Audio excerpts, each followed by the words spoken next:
Hello, racing fans, and a warm welcome to Trackside, proudly brought to you by World Sports Betting. Bet with the best, bet with WSB. Well, I trusted you well. You're having a fair week, you the valued racing fan, and you are looking forward to this weekend's racing because there's plenty of action for this weekend when it comes to local racing. Of course, we race at Hollywoodbets Durbanville, Hollywoodbets Scottsville. It's a double header on Saturday, and then we move over to the Big T on Sunday at Turfantine.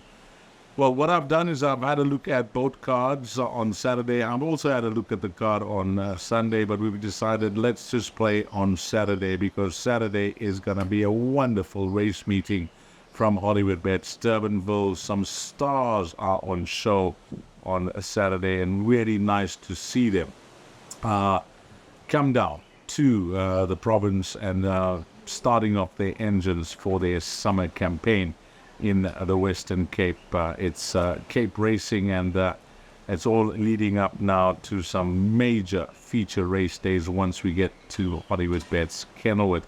And then on Saturday, racing at Scottsville. Yeah, it's a fair card. So what I've done is I've picked out 4 horses, 2 at Scottsville, 2 at Durbanville, and I think we'll begin with our 4 to follow from Scottsville. Our day will begin early in race number 3. And I'm going with number 9, Celtic Beauty, from the stable of Tony Rivelin. Now, this filly, it was unfortunate a day before she raced that Seanville had a fall in Cape Town, and she needed a replacement rider, and Serena Williams was given a chance. And, of course, she was quite fancied in the betting if you're using that as a guide. And she was mostly lost for most of the race. She was somewhere out of her ground towards the back of the field. It was a small field, and she had a lot of ground to make up over the final 400 meters. Her time wouldn't inspire you in 24.6 seconds, 400 to finish, but lengthwise, that will grab your attention. She was 10 lengths back at the 400, and she was only beaten under 2 lengths. In fact, the exact figure, 1.8 lengths. Was into the chief, so she was making up the ground smartly against those front runners, and that was over 1200 meters at a tight track. Well, she now goes over 1400 meters, no doubt a distance that's going to suit her much better. The dam won 3 times from 1400 up to 1800 meters, and the way she finished over 1200 meters, she is going to relish the extra distance. The negative is the lack of winners from the form line. But the Queen Bee is one runner that has come out to place from that form line, running second to a big outsider from the Mike Miller stable. So it's not the worst in the race. And this filly was entitled to be inexperienced first time out. That run would have brought her on a ton. She looks like she is the right filly in the right race at the right time. And now going 1400 meters, I think at Hollywoodbets Scottsville is going to suit her much better. I'm very confident that she is the horse to beat, number 9, Celtic Beauty. Then the other runner on the card comes up in race number 7. Now, race number 7 looks like a highly competitive field. It's a merit-rated 98 handicap, and I see the average rating of 91.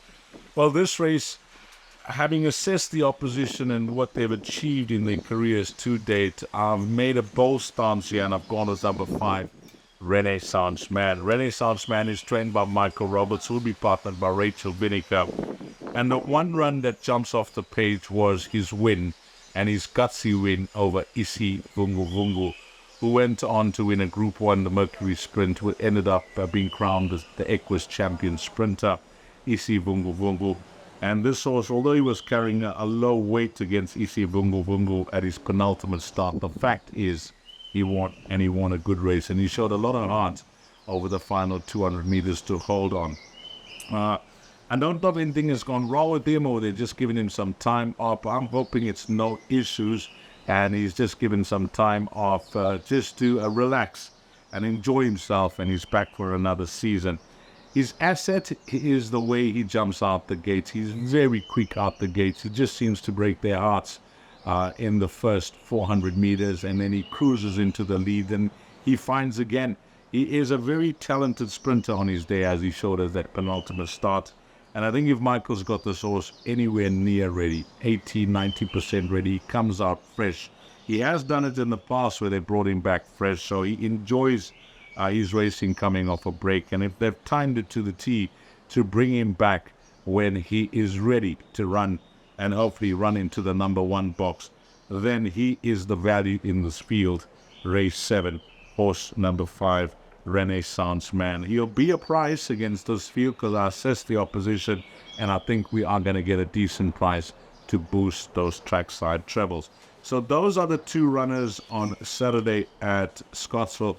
I must just thank Mtoko because he's very proactive. He's the guy that's behind the scenes that gets everything done, and he knows that, you talk for 10 minutes or so and your voice can get a bit dry. So he's brought me this beverage. Thanks to Mtoko bringing me a beverage for today. I appreciate that. And we've spoken about Scottsville, so now we'll go on to Hollywood Bets Durbanville. And I mentioned there are some stars that will line up on the date. While we are going with 2 stars in our trackside trebles, they will be short in the betting, and one would think rightfully so. The first of our runners will come up in race number 4, over 1,250 meters, and no prizes for guessing. Yes, she will be odds on, and yes, she will be an overwhelming favorite, but we are going to include her to boost those odds. Her name is Princess Keller. She is the reigning horse of the year, having been crowned Equus Champion Horse of the Year last season, and she gave us all those wonderful memories. I mean, you have to pull out a CV to see what she achieved. Remember all of her wins, but I actually had to refresh.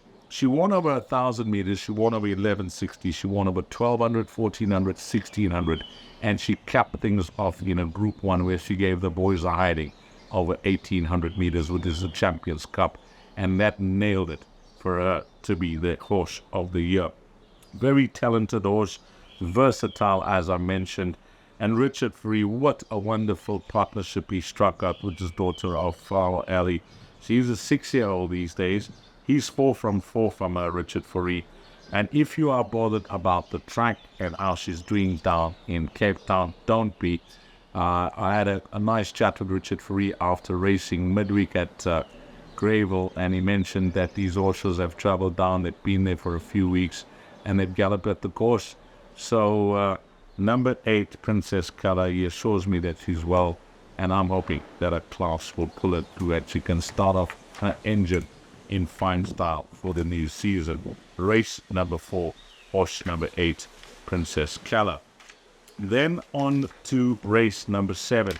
And it is the Western Cape Fillies Championships over 1,400 meters. And again, it is the combination of Terry and Foree, and it's the unbeaten daughter of Vercingetorix. Well, what has she done for racing is just tremendous. The fact that she's owned by the Magical Lady Syndicate, all the ladies are involved, and how this filly has found them is just a wonderful story, because she's a pocket rocket, isn't she? She's small, there's nothing much that she will give you with confidence when you have a look at her size. But the one thing that we do know, she has a heart and the legs and the will to race. Number 5, Mrs. Geriatrics. Her first run back this season, well, she made hard work of it. But if you listen to those interviews, she was entitled to do so. She was coming off a break. It was not fully tuned up or anything, but the class just pulled her to the cream, rose to the top, and she won an excellent race that day, although White Pearl made a very good go of it. Now she'll have a first run in the Western Cape, and it'll be at the Durbanville racetrack. And the one question I posed to Richard, I interviewed him on and off air, if you can recall, racing on Wednesday. I did pose the question to him after his win in the last race on how this filly is doing, and he says exceptionally well. She's been there for a few weeks. She's galloped at the course. He's really happy with her progress from her last start to now. And according to him, she's come on, and she is no doubt the filly to beat. On what she's shown to date, I have no issues with her racing at Durbanville, a tighter track. It's got a 600-meter run-in. And the confidence was given to me on Wednesday when I heard that she's been there for a while. And she has, let's enjoy Ntoko's beverage now. And we She's been there for a while, and she's had a gallop at Durbanville. That is a big plus, and I'm hoping that she can just continue to win these races. She's already 6 from 6, and I think on Saturday, whilst there is opposition, there's some decent horses around there. Hopefully she could make it 7 from 7. So those are the 4 runners. We've picked up 2 horses that I think will be short at Durbanville. They are classy individuals, and I'm sure they will attract a lot of racing fans that will be wanting to make their way to Hollywood Bets Durbanville on that Saturday. Because if you got the Horse of the Year on show, and you got Mrs. Geriatrics, that's 6 from 6, you're about to get a few racing fans to the racetrack. So 2 horses on Saturday at Durbanville, 2 horses on Saturday at Scottsville. I think both those runners at Scottsville will be decent prices just to boost those trackside travels. And in closing, as always, on behalf of World Sports Betting, thanks to all the punters, but more importantly, and more especially, thanks to you, the bet customer. Until next week's show, you take care. Sawadee guys.